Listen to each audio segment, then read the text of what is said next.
하나님 아버지는 우리를 향해서 여러 가지 소원을 갖고 계시지만은 특별히 이 험한 세상을 사는 우리를 향해서 밝고 건강하게 그리고 긍정적으로 적극적으로 살기를 원하시는 것이 틀림없습니다. 세상이 얼마나 악합니까? 세상이 얼마나 더럽습니까? 얼마나 모순이 많으세요. 그럼에도 불구하고 하나님의 자녀는 밝아야 된대요. 적극적이고 긍정적으로 사는 삶을 살아야 된답니다. 무엇을 보고 우리가 알 수 있느냐 하면 오늘 우리가 읽은 본문을 봐도 알 수 있죠. 하나님께서 우리 보고 항상 기뻐하라고 합니다. 그리고 우리의 모든 관용을 모든 사람에게 보여주라고 말합니다. 또 뿐만 아니라 염려거리가 있으면 염려하지 말고 감사함으로 하나님께 아뢰라고 그럽니다.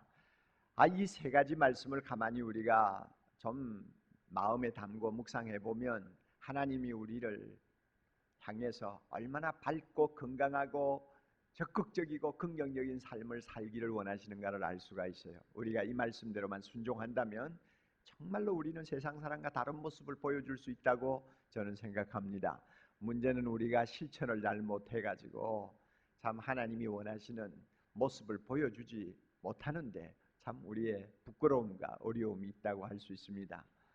저는 이 말씀 가운데서 특별히 오늘 관용에 대해서 좀 생각을 하려고 합니다. 너희 관용을 모든 사람에게 알게 하라. 주께서 가까우시니라. 이 말씀 통해서 우리 모두가 하나님의 음성을 듣는 시간이 되었으면 좋겠습니다. 본문에서 말씀하는 이 관용이라는 의미는 우리가 생각하는 정도로 그렇게 얕은 의미가 아닙니다. 그 당시에 초대교회 사람들은 핍박을 많이 받았습니다. 예수 믿는다는 이유 때문에 당할 수 있는 모든 손해를 다 보는 거죠. 이게 핍박 아니에요? 법적으로 보호를 전혀 받지 못하는 거예요. 예수 믿는 통에 사회로부터 왕따당하면서 재산을 몰수당하기도 하고 자녀들이 친구들 사이에 어울리지 못하기도 하고 어떤 때는 살고 있던 삶의 터전을 송두리째 빼앗기고 정처 없이 참 유랑생활을 해야 되는 이런 일들이 비일비재했고 심하면은 끌려가서 지도새도 모르게 죽음을 당하는 일들이 많이 있었잖아요. 이런 일을 당할 때 자기를 핍박하고 괴롭히는 사람을 향해서 분노하거나 적의를 품지 말고 오직 하나님만 바라보고 그들을 용서하고 품어주고 그래서 인내하며 기다리는 태도, 이것을 관용이라고 해석했습니다. 그러니까 요사이 우리가 살면서 내 마음에 좀 안 맞는 사람 품어주지 못하는 그런 사치스러운 관용이 아니고 나를 정말로 괴롭히는 사람, 나에게 엄청난 피해를 입히는 사람을 품어주는 넓은 마음을 일컬어서 관용이라고 이렇게 했어요. 하나님께서 우리를 향해서 이와 같은 관용을 모든 사람에게 나타내 보이라고 명령하고 계십니다. 그러니까 우리가 얼마나 이런 말씀 앞에서 주눅이 드는지 모릅니다. 조금만 마음이 틀어져도 품지 못하는 우리가 핍박을 당하는 사람들처럼 원수도 품어주고 나를 미워하는 사람도 위하여 기도해주고 나에게 피해를 주는 사람을 위해 축복을 해줄 만큼 넓은 가슴을 우리가 가지고 사람을 대할 수 있느냐 할 때 잘 안 된다 그 말이에요. 그러니까 우리가 이런 말씀 앞에서 부담을 느낄 수밖에 없는 것입니다.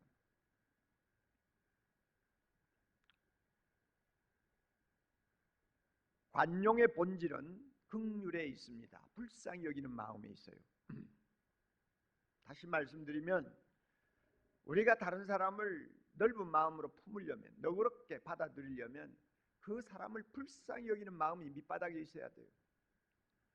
그 사람의 처지로 내가 내려가서 그 사람의 입장을 이해하는 마음가짐이 있을 때 관용할 수가 있어요. 이게 긍휼이라는 것입니다. 여러분 예수님을 한번 보세요. 예수님의 관용의 극치는 십자가를 지실 때, 그가 십자가에서 못 박히실 때 나타나셨습니다. 주님이 십자가에 못을 박히고 너무너무 끔찍한 고통과 실험할 때 주님이 뭐라고 말씀하셨어요? 저들이 하는 짓을 저들이 알지 못합니다 이 말했죠. 죽여라 살리라 십자가에 못 박아라 고래고래 고함 지르던 폭도들 모르니까 저 짓을 한다는 거예요. 예수님이 하나님의 아들이신 줄을 모르니까 저러는 거예요. 예수님이 이 세상을 구원하기 위해서 오셨다는 것을 모르니까 저런 짓을 하는 거예요. 그러니까 저들이 하는 짓을 저희들이 모릅니다. 하나님, 이 말은 뭐예요? 불쌍히 여긴다는 말입니다. 예수님이 그들을 불쌍히 여기는 마음이 있어요. 그러니까 관용이 따라오지 않아요. 그 다음에 주님이 뭐라고 기도했습니까? 아버지여 저들의 죄를 사하여 주옵소서. 이 관용이란 말이에요. 품는 거란 말이에요. 용서하는 거예요. 불쌍히 여기는 마음, 이것이 밑바닥에 있을 때 우리는 사람들을 향해서 마음을 크게 열 수가 있습니다. 솔직히 저나 여러분이나 우리의 마음은 굉장히 이해타산에 예민합니다. 우리에게 좌절을 안겨주고 고통을 안겨주는 사람 쉽게 우리 마음에 품지 못합니다. 뭐 똑같아요. 아무리 신앙생활 오래 해도, 아무리 목사가 되어가지고 수십 년 동안 하나님의 말씀을 거룩하게 가르쳐도 솔직히 인간적으로 이야기한다면 내 마음에 나를 욕하고 나를 나에게 고통을 주고 나를 좌절시키는 사람을 가슴에 품을 수 있는 여유는 조금도 없어요. 그러나 하나님의 은혜로 형제를 불쌍히 여길 수 있는 마음이 내 속에서 일어난다면 그때는 관용할 수가 있습니다. 이런 의미에서 우리 주님은 긍휼히 여기는 것은 큰 복이라고 말씀하신 일이 있죠. 긍휼히 여기는 자는 다 같이 복이 있나니 저희가 긍휼히 여김을 받을 것이며, 다시 한번 긍휼히 여기는 자는 복이 있나니 저희가 긍휼히 여김을 받을 것이며, 남을 불쌍히 여기는 사람은 진짜 복이 많은 사람이다 하는 이야기입니다. 그래서 야고보 2장 13절에는 이렇게 말씀합니다. 긍휼을 행하지 아니하는 자에게는 긍휼 없는 심판이 따르리라. 내가 남을 불쌍히 여기지 아니하면 하나님도 나를 불쌍히 여기지 아니하고 있는 그대로 법대로 심판하신다는 말입니다. 긍휼히 여길 수 있는 마음을 가진다는 것, 이것은 너무나 중요합니다. 이런 관용은 바로 우리를 향하신 하나님의 마음입니다. 여러분, 하나님과 우리 사이에 어울릴 수 있는 조건이 있나요? 오죽하면 우리를 하나님의 원수라고 그랬겠어요? 거룩하신 하나님, 전능하신 하나님에게 우리가 어울릴 것이 어디 있나요? 하나님의 마음에 꼭 맞아가지고 하나님이 편안하게 우리를 품어줄 만한 어떤 무슨 근거가 우리에게 있느냐 그 말이에요. 없지 않아요. 그럼에도 불구하고 하나님은 우리를 불쌍히 여겼습니다. 그래서 인자와 긍휼로 관을 씌워주셨어요. 머리에 하나님의 긍휼로 관을 만들어 씌워주시고 우리의 허물을 허물대로 갚지 아니하시고 법대로 우리를 다루지 아니하시고 아비가 자식을 불쌍히 여김같이 우리를 불쌍히 여기셔서 우리를 받으셨어요. 이게 하나님이 우리에게 보여주신 관용이에요. 이런 관용을 보여주셨기 때문에 하나님도 우리 보고 형제에게 관용하라고 하는 것입니다. 형제를 너그럽게 품으라고 합니다. 모든 사람에게 너희 관용을 보여주라. 숨은 자리에서 남을 포용하지 말고, 가정에서만 포용하지 말고 세상 사람들이 우리를 보고 야, 그 마음 넓다, 정말 대단하다, 하나님의 마음이구나 하고 감탄할 정도로 모든 사람을 품을 수 있도록 표를 내라 그 말이에요. 보여주라 그 말이에요. 그래서 하나님 앞에 영광을 돌릴 수 있도록 하라고 말씀합니다. 사랑하는 형제자매 여러분, 여러분은 얼마나 사람들에게 관용하고 있습니까? 뜻이 잘 맞지 않는 자들을 얼마나 품고 있습니까? 여러분을 힘들게 하는 자들에게 얼마나 마음을 넓히고 있습니까? 심지어 해를 끼치는 자들을 여러분이 얼마나 불쌍히 여기면서 여러분 그들을 품어줍니까?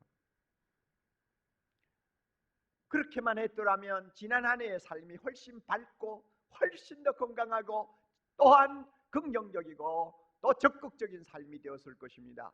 그러나 아무것도 아닌 문제를 놓고 어떤 사람을 품어주지 못하고 서로가 갈등하고 고통하다가 우리의 많은 날이 얼마나 어두움 속에서 침침하게 무겁게 시간을 보내고 있었는가 우리 스스로 한번 돌이켜볼 필요가 있습니다.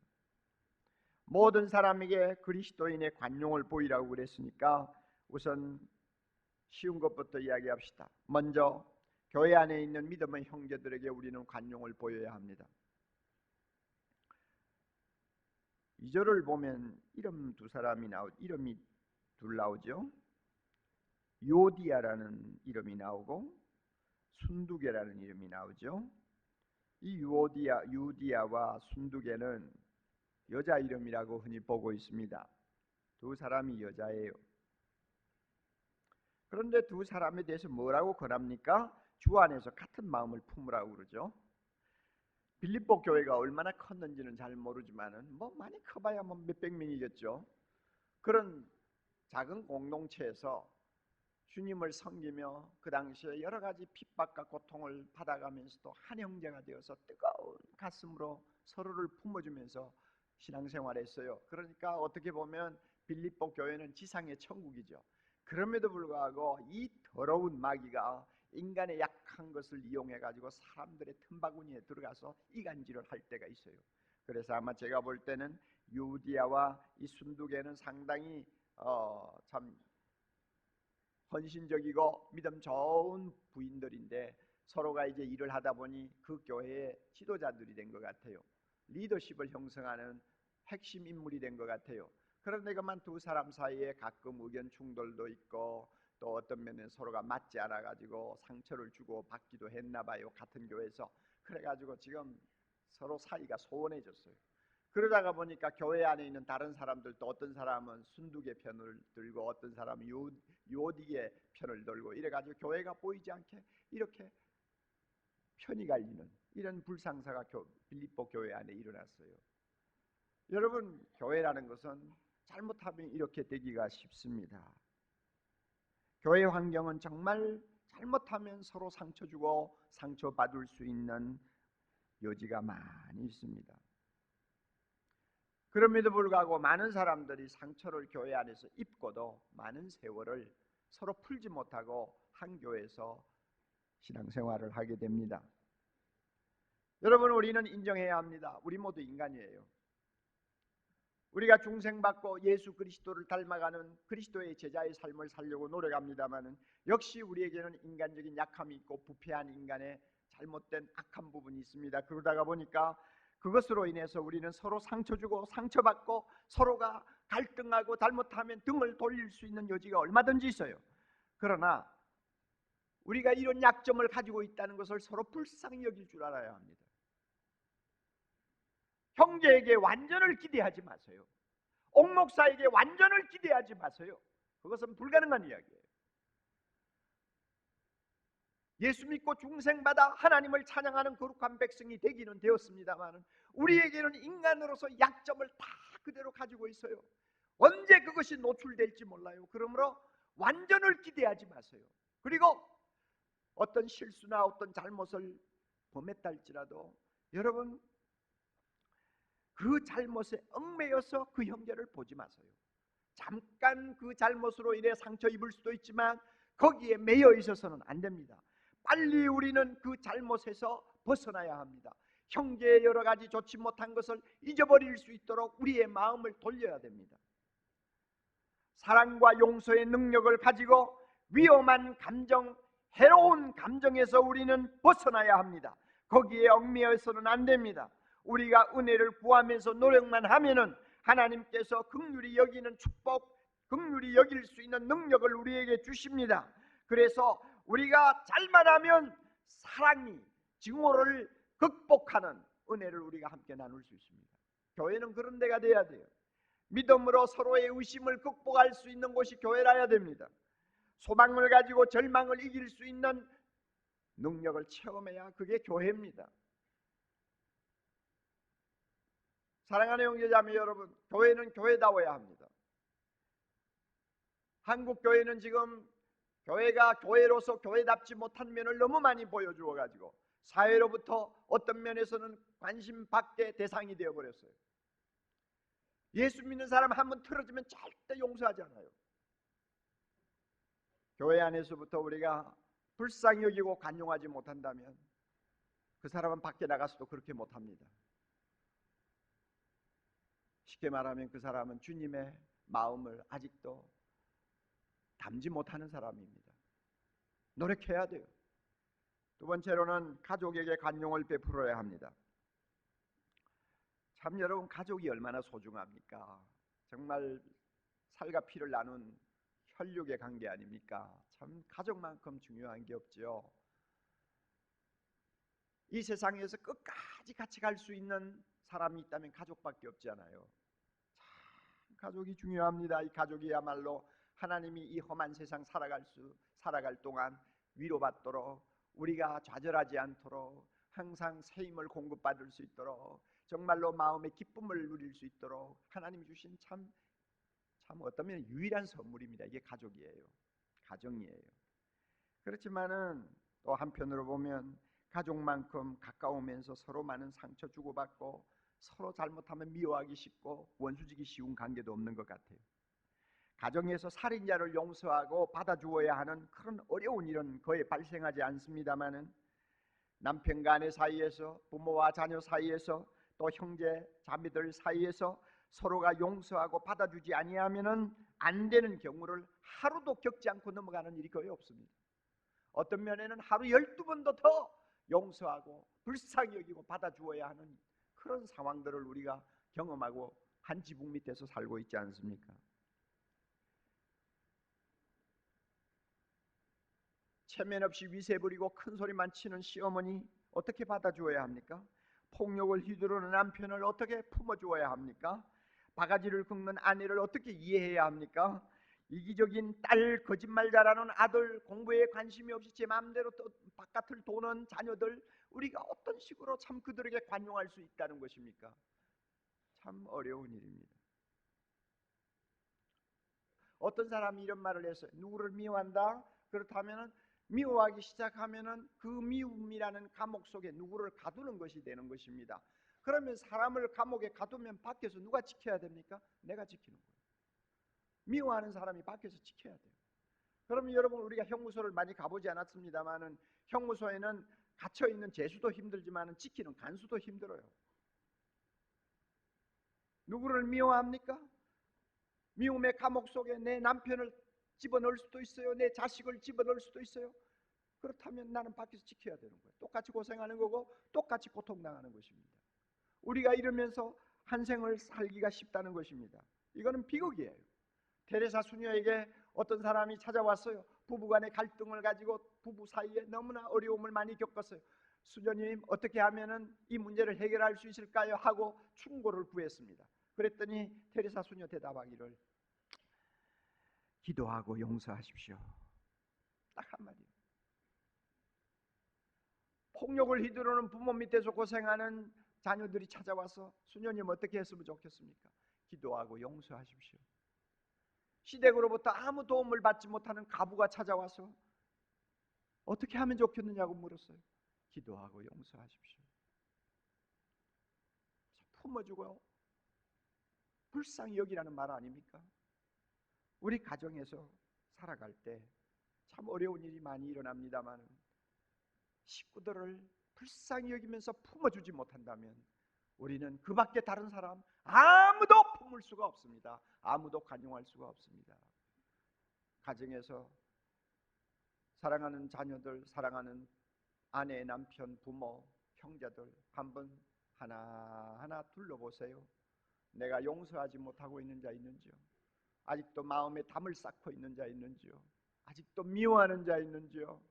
그래서 내 마음에 품지 못함으로 인하여 나도 정말로 하루하루 어떤 면에서는 지옥 같은 삶을 살면서 우리가 세월을 보내어 왔지 않는지 여러분 스스로 한번 살펴보세요.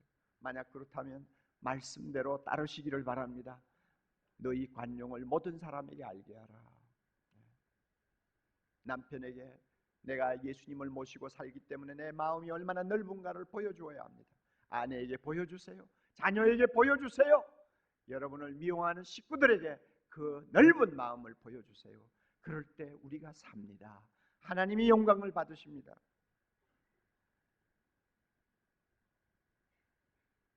지금까지 우리는 교회 안에서, 가정에서 관용해야 된다는 사실을 함께 생각해 보았습니다. 끝으로 우리는 세상 사람들에게 관용해야 합니다. 여러분, 세상이 얼마나 악하고 얼마나 거짓되고 더럽습니까?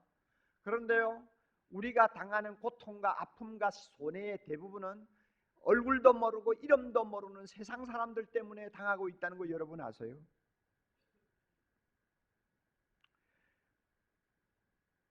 알지도 못하는 사람으로 인해서 우리는 너무나 많은 고통을 간접적으로 받습니다. 직접적으로 받습니다.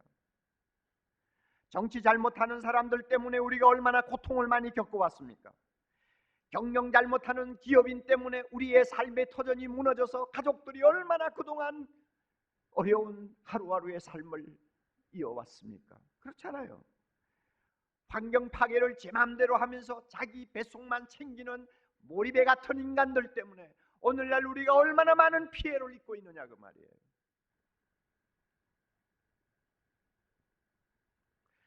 돈 없는 서민이야말로 뭐 죽든지 살든지 집을 구하든지 구하지 못하든지 아랑곳하지 않고 그저 부동산 투기해가지고 아파트값, 토지값 천정부지로 솟구치게 만들어 놓고 거기서 자기 이익속만 챙기고 가난한 사람 집 하나 얻으려면은 그야말로 평생 이래도 얻을 수 없도록 만들어 놓은 장본인들이 누구예요? 이름도 모르는 사람들, 얼굴도 모르는 수많은 사람들 때문에 우리 모두가 얼마나 해를 당하고 있습니까?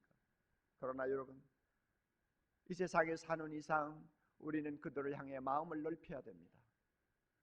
관용해야 돼요. 불쌍히 여겨야 돼요. 그래서 그들을 열심히 전도해서 하나님을 아는 사람으로 만들어야 됩니다. 그럴 때 우리가 세상 사람 앞에 하나님의 자녀임을 보여줄 수가 있습니다. 사도 바울은 우리가 가정에서, 교회에서, 세상에서 간용한 모습을 보여주기 위해서 비결이 하나 있다고 가르쳐 줍니다. 그것이 뭐냐? 주께서 가까우시니라. 할렐루야. 예수님의 재림을 생각하면 간용할 수 있다고 말합니다. 우리 주님이 구름 타고 오실 것입니다. 계시록에 보면 보라 구름 타고 오시리라. 구름을 타고 오시리라. 그 예수님이 임하시면, 그 예수님이 오시는 날이 되면 이 세상에서 서로가 우리가 상처 주고 상처받고 손해 주고 손해 받던 모든 인간관계가 다 떠납니다. 그리고 예수 안에서 우리가 한 형제 되어 영원토록 주님과 함께 살게 될 것입니다. 그 나라의 영광이 너무나 화려하고 그 나라의 영광이 너무나 크기 때문에 세상에서 받았던 고통과 그 모든 상처는 우리가 다 잊어버리게 됩니다. 그날만 바라보면 어떤 사람도 용납할 수 있다는 것입니다. 주님이 오시는 그날만 생각하면 아무리 나에게 해를 끼친 사람이라도 우리는 품어줄 수 있다는 것입니다. 주님이 재림하시는 그날 생각하면 다 참을 수 있어요. 다 받을 수 있어요. 다 우리는 품을 수 있어요. 여러분 믿습니까? 그래서 여러분 마음이 자꾸 좁아질 때마다 볼지어다 구름을 타고 오시리라 하시는 주님을 바라보는 믿음의 눈이 활짝 열릴 수 있기를 바랍니다. 주님을 보세요. 가정에서 답답한 일이 일어납니까? 막 어떤 사람이 미워집니까? 그럴 때마다 창문을 활짝 열어놓고 볼지어다 구름을 타고 오시리라 하신 주님을 기대하세요. 그러면은 우리 마음이 넓어질 것입니다. 누구든지 포용할 수 있을 것입니다. 당장 눈앞에 크게 보이는 일도 조그마한 일로 우리 앞에 보일 것입니다. 이렇게 될 때 우리는 세상 사람들 앞에 우리의 관용을 보여줄 수가 있습니다. 저나 여러분이나 이와 같은 일에 절대 실패하지 않는 멋진 인생 살 수 있도록 하나님이 축복해 주시기를 바랍니다.